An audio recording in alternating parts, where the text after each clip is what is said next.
Welcome to Stay at Home Wellness, where we talk about why wellness is so different for stay at home moms and what to do about it.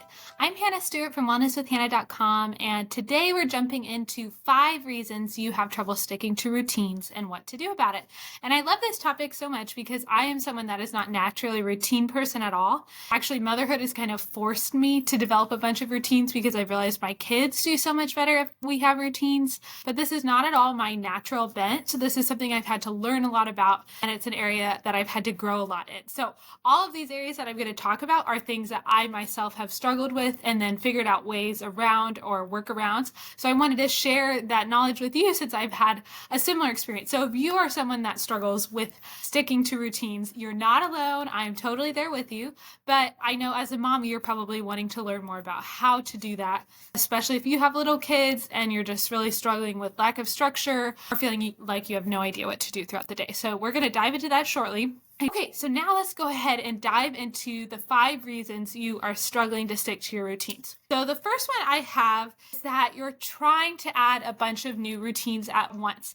And actually, this is something that overachievers can struggle with a lot. I'm naturally someone that wants to get a lot done and be an overachiever and get all the things done, but this can actually work against me in productivity because I'm so focused on all the things I want to get done. I don't get good at any one of those things, and therefore I don't develop routine. So an example of this, oftentimes when I go to this Bible study we have at church, you're supposed to make a commitment for the week. And I'm very prone to making like 5 commitments. I'm like, oh, I want to read my Bible for this long. I want to start this new exercise program. I want to start doing a new thing with Elliot in homeschool. And what tends to happen is I get overwhelmed after like day 2, and I realize it's absolutely impossible to start 5 routines at once. And then I give up. And so what I'm having to learn about myself is I need to add 1 to 2 routines at a time and then get those really, really well down pat.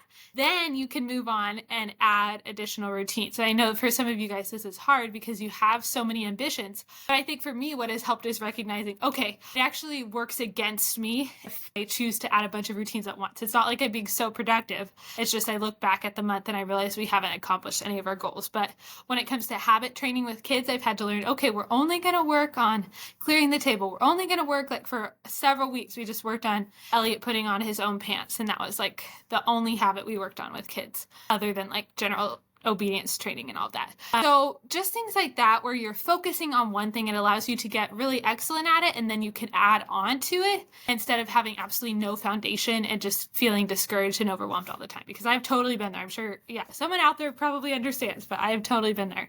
The second thing that can come into play here is the habit that you're adding might have too much friction associated with it. And in another episode, I dove into what friction is when it comes to forming habits. So basically what it is, if you think about a ball rolling across a floor, it's going to roll a lot easier across a wood floor than across a shaggy carpet, right?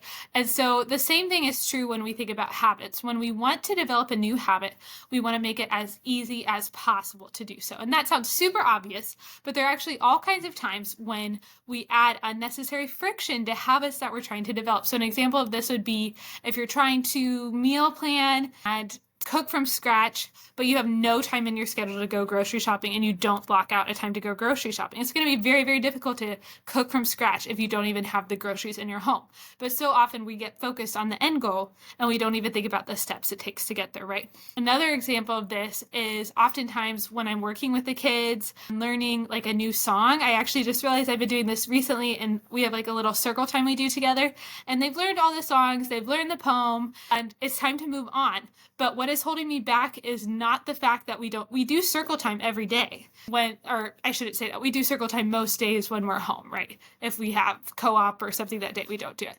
But what holds me back so often from teaching them new material is I don't have it readily accessible. So for example, I don't know the lyrics, like the second lyrics to the song, to the second verse of Joy to the World. And so I haven't taught them that, even though they know Joy to the World, and I want to teach them something different because I don't personally know them. So there's this little bit of friction that's holding me back, even though we have this like well-oiled routine at this point. And so often that is what happens. So to resolve this, what I should do is pick out a time for me to just pick out a bunch of new songs, put all the lyrics in one place, and then I could have them all in one place when I want to teach them to my kids. So I said it to you now. After this, I should go actually do it because I know that's the problem. I know that's what's holding me back. But so often it's just something little like that. So I would encourage you, if you're watching this video, go ahead, or listening to it, whatever platform you're on, go ahead and think through the routines you've been wanting to add, and then ask yourself, is there anything you're doing to make it more difficult than necessary? Are there any extra steps you could take away? Maybe it's you want to drink more water. I found that when I put my water bottle on a counter in a visible place, I drink way more water just from having it there if it's filled up. But if I have to go to the cupboard, grab a glass of water, fill it up, that's like 3 whole steps, right? That takes 30 seconds, but it's friction, and so you don't do it.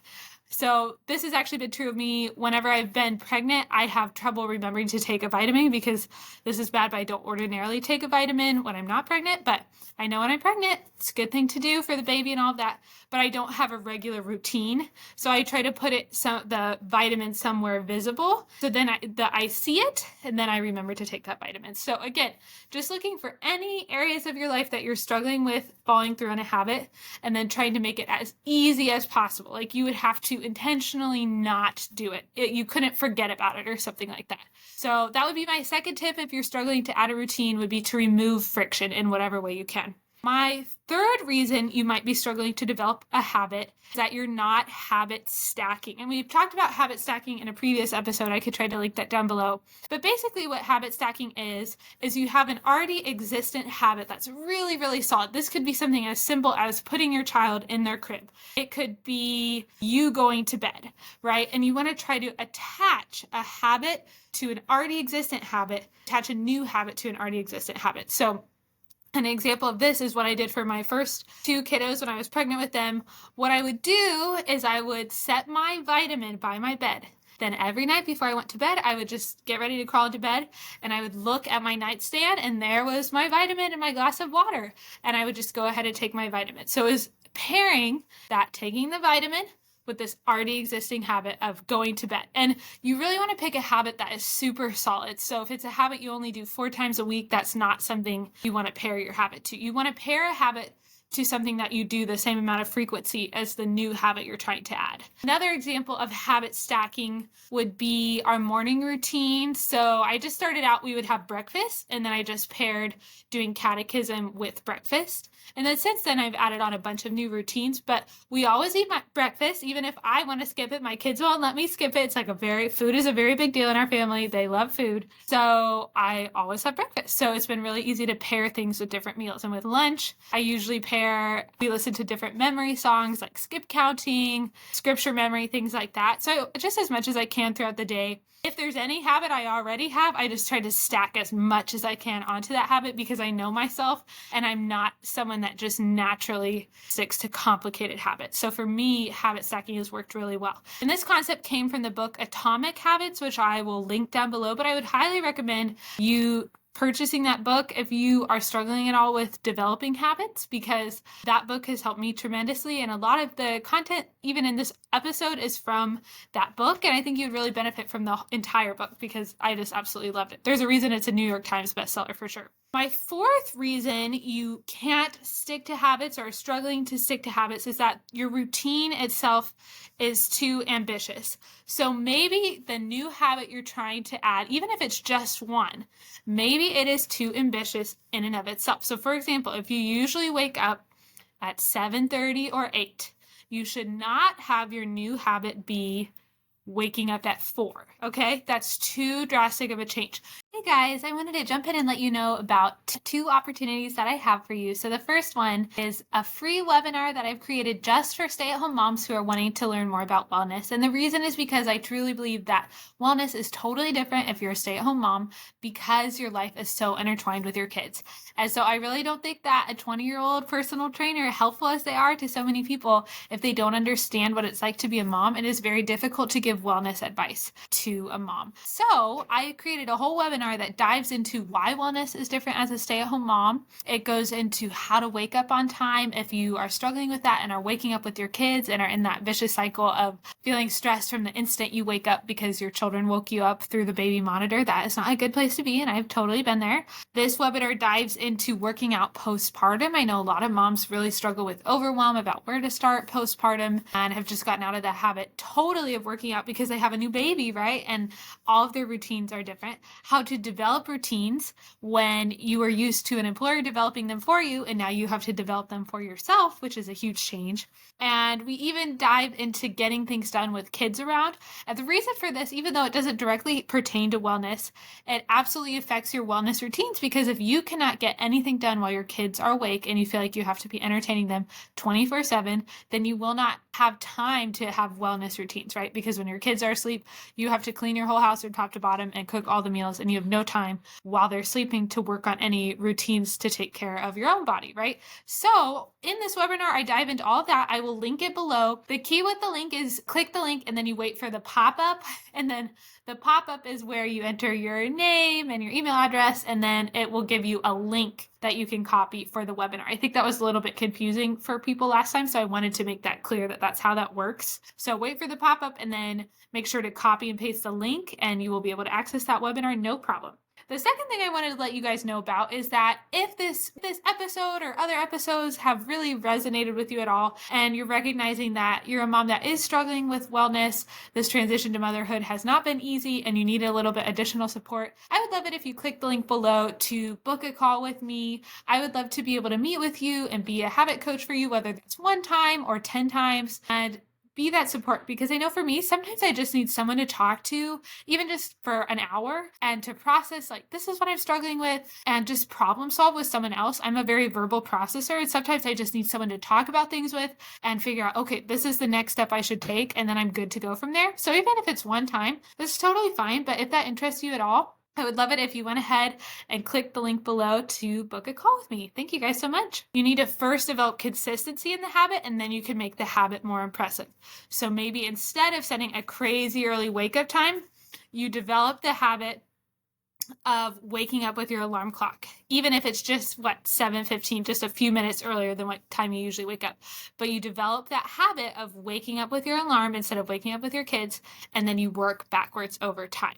This is much more achievable, and you'll have much more success with it. And then as you have success, you can build on that success and do more and more impressive things. A book or an example from the book Atomic Habits, he actually used the example of when you're trying to add exercise into your routine, instead of jumping into trying to run 3 or 4 miles if you haven't been running for months and months, he recommended just having the goal of putting on your running shoes and going on a 2-minute run, something where it probably would have a very negligible difference on your health in and of itself. But then once you have that habit solid after a month or so, go ahead and just add on to that incrementally, because suddenly you get to this point in developing a habit where you realize, I'm already here. I'm already outside on this run. Why not just add on to it and make it beneficial, right? Or, okay, I'm already getting up with my alarm. Why not set it at a time where I could actually get additional things done before my kid gets up?